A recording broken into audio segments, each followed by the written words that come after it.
অপর্ণাকে গুলি করার আগেই কিঙ্করকে গুলি করে শেষ করে দিল অনিকেত রায়। হ্যাঁ বন্ধুরা, চিরদিনই তুমি যে আমার ধারাবাহিকের আগামী পর্বে আপনারা দেখতে পারবেন যে রায় সিংহ বাড়িতে পুলিশরা চলে আসলে অনিকেত অপর্ণার মাথায় বন্দুক ধরে বলে, কেউ বেশি চালাকি করলে অপর্ণাকে শেষ করে দেব।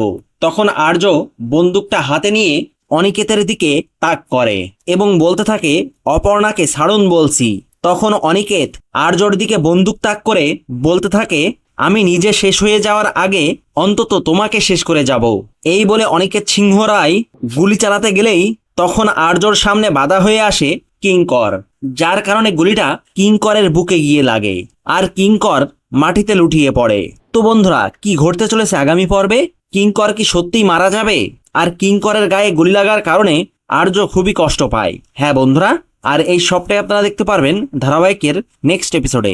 ভিডিওটি ভালো লাগলে লাইক, শেয়ার ও সাবস্ক্রাইব করে সাথে থাকুন।